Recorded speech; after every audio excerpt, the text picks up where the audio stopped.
Oke, jadi teman-teman, Serap Digital itu merupakan sebuah perusahaan rintisan yang sedang dalam proses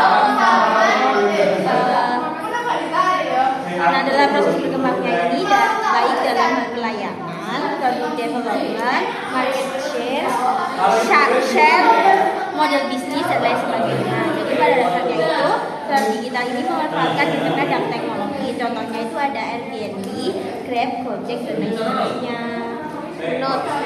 Pokoknya adalah perusahaan yang berbasis teknologi. Oke. Nah, untuk mengembangkan tadi Vinda notice startup itu yang baru dirintis. Nah, untuk merintis itu butuh yang namanya pendanaan. Nah, pendanaan di startup itu ada 5.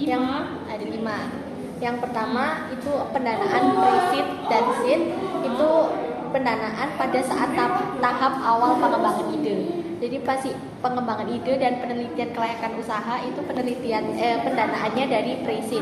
Biasanya itu dapat dari angel investor atau self funding. Jadi pakai modal sendiri ataupun biasanya dari teman terdekat. Terus tahap seed funding itu waktu udah ada prototipe-nya. Jadi udah ada produk awalnya. Nah, itu yang didanai. Terus yang kedua itu seri A. Jadi seri A itu pendanaan ketika startup sudah menemukan model bisnis yang sesuai dengan target pasar. Jadi pas sudah sesuai dengan target pasar itu didanai oleh seri A, tujuannya untuk meningkatkan skala operasional. Kalau udah fix produknya itu didanai oleh seri A, dalam pendanaan seri A untuk semakin mengembangkan secara skala operasional. Biasanya itu didapat dari capital venture. Jadi tujuannya untuk meningkatkan skala operasional dan memperluas pangsa pasar. Terus habis seri A ada seri B. Seri B itu dimana produk startup telah divalidasi oleh pasar. Jadi produk startupnya ini udah diketahui sama pasar, bukan cuma sejenisnya aja, tapi pasar semuanya itu udah tahu produk ini. Nah, tujuannya untuk meningkatkan skala bisnis secara jauh lebih agresif dan juga untuk peluncuran produk baru. Jadi karena perusahaannya udah dikenali oleh pasar, jadi dia memanfaatkan pendanaan ini untuk menunjukkan produk yang baru. Berarti bedanya seri A sama seri B, seri A itu intinya dia masih pengembangan kan dalam proses memperluas pasar. Ya, tapi produknya udah jadi. Oke. Nah, yang terakhir itu ada IPO atau Initial Public Offering. Itu di kondisi mana startup belum. Kan seri C sama ini kan beda kan? Atau seri C sama apa? IPO. Beda. Jadi, nah seri C ini kan seri C di mana startup telah mencapai pertumbuhan yang kuat dan stabil. Jadi sudah ada di posisi atas, bukan yang baru merangkak. Nah, tujuannya itu untuk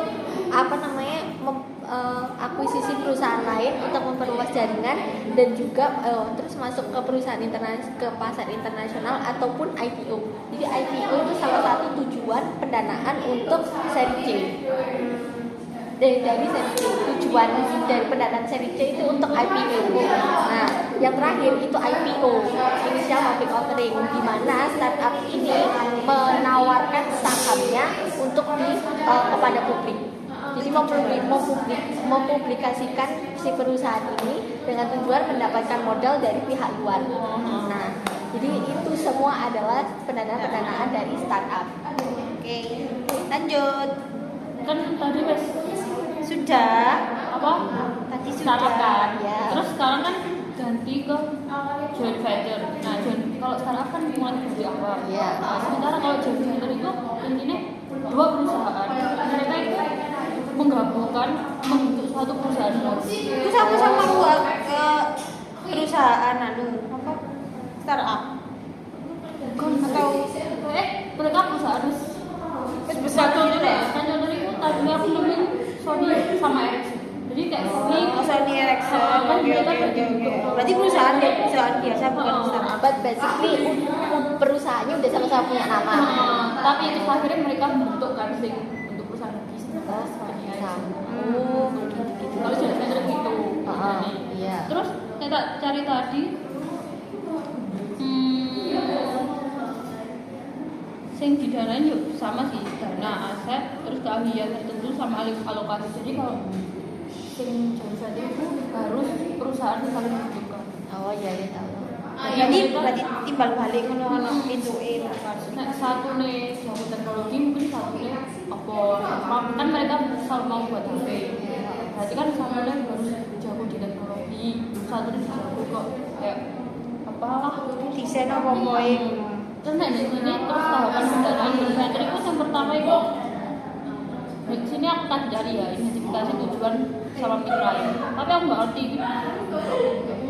Apa? yang pertama kan identifikasi tujuan mitra. Terus kan otomatis diidentifikasi soalnya dan mereka itu tahu sisi mereka sama apa enggak. Untuk sisi mereka nggak sama kan terus akhirnya bisa jalan, nggak bisa bentuk perusahaan baru yang sesuai tujuannya sama. Terus yang kedua itu buat MOU itu di sini untuk membentuk joint venture. Isinya itu pembagian tugas. Jadi Kan kesepakatan. Jadi kok pembagian tugas jadinya di MOU. Jadi habis identifikasi tadi ke cari mitra langsung ini terus buat MOU. Kalau udah itu due diligence. Isi due diligence. What is that? Ini itu menilai kekuatan keuangan, reputasi, aset serta kemampuan operasional untuk memastikan tidak ada risiko tersembunyi atau masalah yang dapat merugikan salah satu pihak. Jadi due diligence ini itu kayak mereka kudu kekuatan mereka masing-masing, kekuatan kelemahan gitu, biar resikonya itu gak terlalu besar dulu. Bisa ada antisipasi. Terus penyusunan perjanjian joint venture.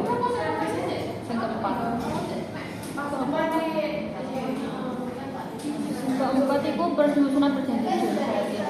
Di sini itu isinya itu di sini kan isinya penyusunan perjanjian ini struktur entitas, model bisnis sama tanggung jawab. Nah aku bingung ini sama MOU ini sama apa enggak? Oke. Oh iya. Soalnya nek dilihat secara seanu kayak bersama enggak? MOU sama penyusunan perjanjian. Iya. Bersama enggak sih?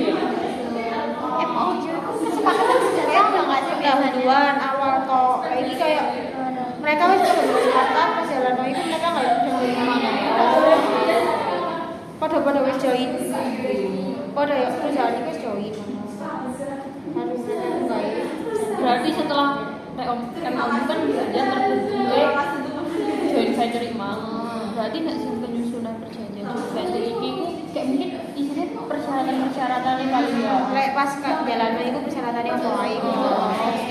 Apa bagi-bagi keuntungannya berapa? Lanjut.